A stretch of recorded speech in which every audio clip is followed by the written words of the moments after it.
Welcome to The Explainer. We're going to jump right in today with a really big question, one that comes from Eastern philosophy. Who are you really? So let's really get into this. Think about it. We all kind of feel like different people just in one day, right? There's the you at work. Then there's the you in your dreams. And then when you're in a deep sleep, it feels like there's no one at all. So what's the deal? Who is this constant I that's there through all of it? So which one is the real you? Is it the person who's stressed out during the day, not caught up in all the likes and dislikes and the daily grind? Or maybe it's the dreamer, the one having these wild, bizarre adventures at night. Or is it the sleeper, the one who just experiences, well, nothing? This is the big question the source material poses. Are any of these temporary roles really who you are? And look, this isn't just some abstract philosophical puzzle to think about.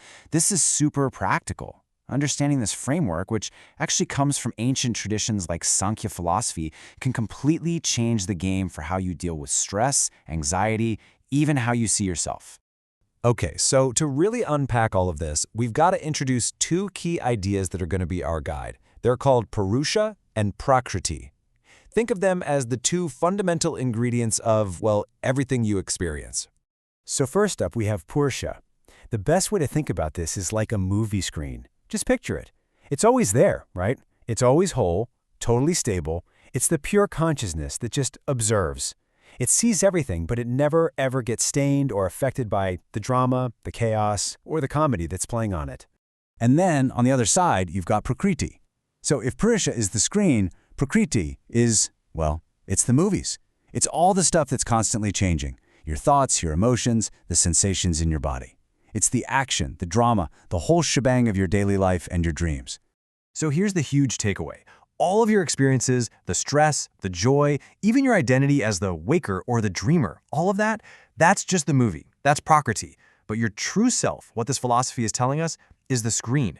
You are the Purusha, the part that remains totally untouched by it all. All right, so let's apply this amazing framework. Let's look at our different states of consciousness and see how this whole screen and movie idea really brings it to life. Okay, think about your waking life. It feels pretty stable, right? Kind of like a long feature film. It has a plot, goals, consequences. But then you have your dreams. They're more like short, chaotic, totally weird movie clips. They show up, and then they're gone. But here's the thing. Fundamentally, they're both just temporary projections. They're just different movies playing on the exact same screen, the screen of your consciousness. And man, this quote just hits the nail on the head, doesn't it? It points out this huge trap we all fall into. We spend so much of our energy trying to fix the movie of our lives, right? We're constantly trying to edit out the anxiety or chase after the happy parts. But the real power, the real freedom, comes when you start to identify with the unchanging screen that's behind it all. Okay, but wait, what about deep, dreamless sleep, the blank state? This is where things get really interesting, because it turns out the most powerful clue to who we really are is hiding right there, in plain sight. You've said this. I've said this. We've all said this. I slept great. I knew nothing. It just rolls off the tongue, right? But what the source material shows us is that this isn't just a casual comment. It's actually a profound piece of evidence.